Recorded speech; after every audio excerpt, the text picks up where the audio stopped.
2 अक्टूबर हमारे भारतीय इतिहास के लिए बहुत ही महत्वपूर्ण दिवस के रूप में माना जाता है।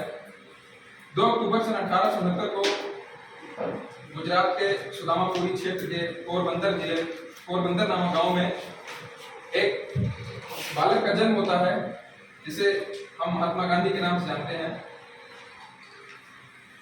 महात्मा गांधी जब हम बोलते हैं तो इसमें जो महात्मा शब्द आता है या उनकी एक उपाधि है। महात्मा गांधी भारत के राष्ट्रपिता, एक कर्मठ एवं कर्मशील भंगी शिरोमणि के नाम से जाने जाते हैं। यह सभी उनकी उपाधियां हैं जो कि इनको जगह जगह अलग अलग स्थानों पर इनके कार्य एवं इनके आंदोलनों के वजह से इनको मिली। 2 अक्टूबर सन 1869 को महात्मा गांधी जी का जन्म होता है। इन्होंने अपनी बाल पुस्तक में यह लिखा है कि इनको भूतों से बहुत डर लगता था। भूतों से डरने के लिए राम शब्द का प्रयोग करते थे, परंतु भविष्य किसे पता था कि अंग्रेजी भूतों के लिए ये स्वयं राम का काम करेंगे। महात्मा गांधी ने अपने भारत के इतिहास में एक से एक आंदोलन कर अंग्रेजों को हमारे भारत से भाग निकाला एवं उनको समय समय पर बहुत सारी हारों का सामना करना पड़ा। महात्मा गांधी के धर्म और अहिंसा के पथ पर जो व्यक्ति कभी भी हारा नहीं, उसने धर्म को कभी नहीं त्यागा। महात्मा गांधी कहते हैं कि जो धर्म है वो हमारा भगवान है और जो अहिंसा है वो उस भगवान को प्राप्त करने का साधन है। महात्मा गांधी ने अपने मन को मंदिर बताया है और उन्होंने यह बोला है कि मैं अपने मंदिर से किसी भी गंदे पांव को गुजरने नहीं दूंगा। यह वाक्य उन्होंने अंग्रेजी हुकूमत के खिलाफ बोला था। आजकल के नैतिक शिक्षा को अगर ध्यान में रखा जाए तो आजकल के जो बालक हैं वो नैतिकता से बहुत ही दूर जा रहे हैं। मेरा यह मानना है कि अगर महात्मा गांधी की बाल पोथी को प्रत्येक बालक 6 वर्ष से 10 वर्ष के बीच में पढ़ लेता है या उसे उस पुस्तक की शिक्षा दे दी जाती है तो वह बालक कभी भी नैतिकता के पाठ को नहीं भूलेगा। मात्र 6 वर्ष की आयु में महात्मा गांधी की 7 वर्ष की कस्तूरबा गांधी से सगाई हो जाती है। मात्र 6 वर्ष की आयु में। क्या आप सोच रहे हैं कि उस समय शिक्षा का क्या अभाव रहा होगा? 6 वर्ष की आयु में महात्मा गांधी की सगाई तय हो गई। जब महात्मा गांधी 13 वर्ष के हुए, कस्तूरबा गांधी से उनकी शादी होती है। कस्तूरबा गांधी से शादी होकर महात्मा गांधी के 4 पुत्र जन्म लेते हैं, मणिलाल, हरिलाल, रामदास और देवदास। जमुनालाल बजाज 5वें मानस पुत्र के नाम से जाने जाते हैं, जो इनके मुंहबोले बेटे भी माने जाते हैं। महादेव देसाई महात्मा गांधी के सचिव थे।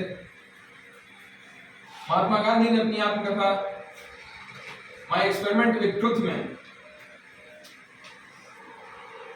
अपने आत्मकथा को बहुत ही विस्तृत रूप से प्रदर्शित किया है। अगर आपको यह पुस्तक हिंदी में पढ़ना है तो महादेव देसाई जो उनके सचिव थे, उन्होंने इस पुस्तक का हिंदी में भी ट्रांसलेशन किया है। महात्मा गांधी का मानना था सर्वोदय सबसे उच्च शिक्षा है। रस्किन की पुस्तक अनटू द लास्ट का गुजराती में ट्रांसलेशन महात्मा गांधी ने सर्वोदय के नाम से किया है। डरबन से प्रिटोरिया जाने वाले मार्ग पर महात्मा गांधी को एक रेलवे स्टेशन पर फेंक दिया जाता है, उनके सामान सहित। तो अगर सर मैं सही हूं तो शायद उसी दृश्य को देखते हुए अंग्रेजों ने उनको कुली बैरिस्टर कहा था।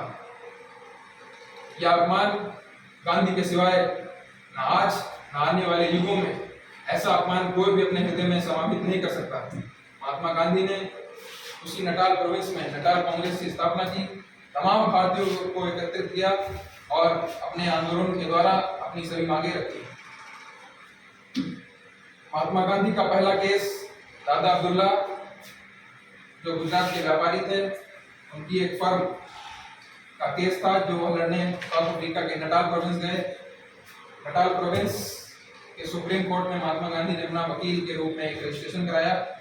उसके बाद दादा अब्दुल्ला का सफलतापूर्वक केस लड़ा और जीता। और महात्मा गांधी 1893 में साउथ अफ्रीका से लॉ की पढ़ाई करते हैं। समय बीतता गया।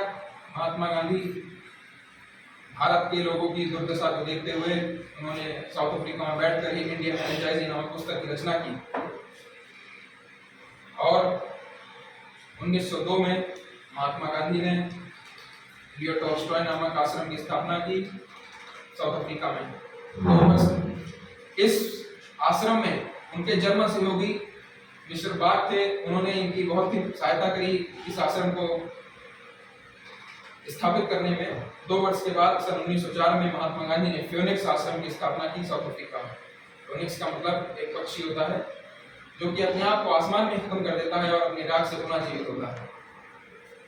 उसके बाद महात्मा गांधी 9 जनवरी सन 1915 को भारत आते हैं।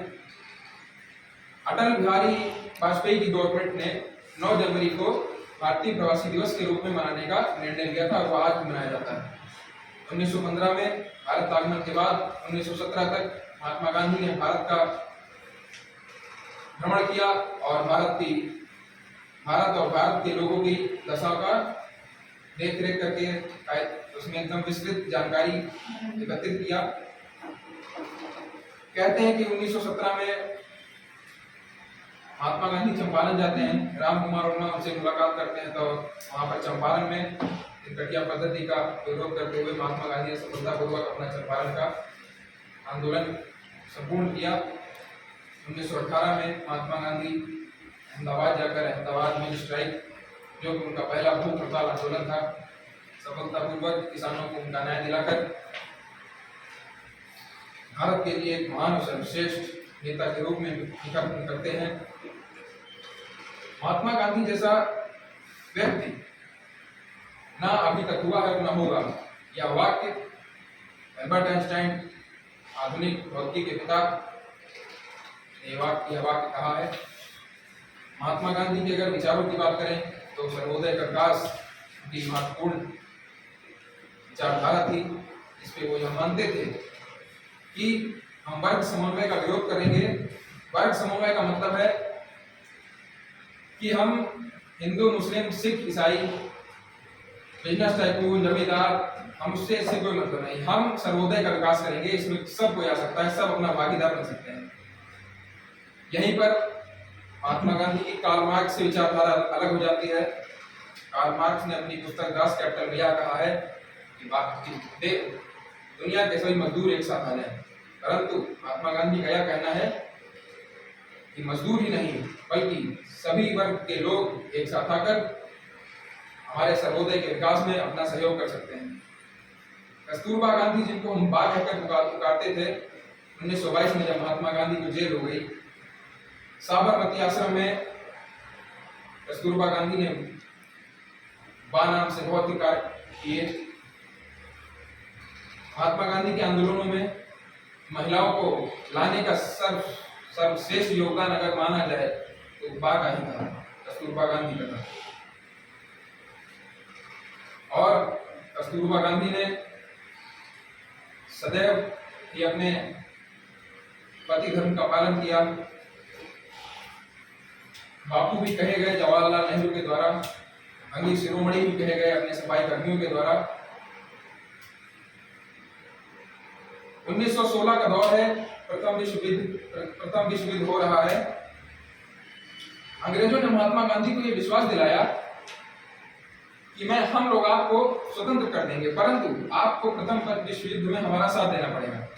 महात्मा गांधी ने गांव-गांव टहलकर सैनिकों को एकत्रित किया और अमेरिकी सेना में भेजा। साथ ही उन्होंने फंड का भी इस्तेमाल करके अंग्रेजी हुकूमत को पैसे दिए। इतना सब करने के बावजूद भी अंग्रेजी हुकूमत ने महात्मा गांधी के साथ हमारे भारत को आजाद नहीं किया। यह भी एक बहुत बड़ा अपमान था महात्मा गांधी का, परंतु उन्होंने यह अपमान भी हंसते हंसते अपने हृदय में रखा, विद्रोह नहीं किया, हिंसा नहीं की। महात्मा गांधी के जितने भी वाक्य मैं बोलता जाऊंगा ये सब कम पड़ जाएंगे। हमारे राष्ट्रपिता हैं वो, और उनके लिए सब वाक्य बोलना बहुत ही छोटा है। परंतु इतने भाषण के बाद मैं एक वाक्य और बोलूंगा महात्मा गांधी का। महात्मा गांधी का ये कहना था कि आप 50 वाक्य बोलिए मत, आप एक कदम चल के दिखाइए। तो उस वाक्य को मैं अपने हृदय में रखता हूँ हमेशा, कि हम प्रत्येक दिन भले ही कोई अच्छा कार्य करें, लेकिन वह अच्छा कार्य हमारे देश के लिए हो, हमारे हित के लिए हो, हमारे समाज के लिए हो, ना कि केवल हमारे लिए हो। तो यहीं पर मैं अपने वाक्य को विराम दूंगा और गांधी जयंती की आप सभी को हार्दिक शुभकामनाएं।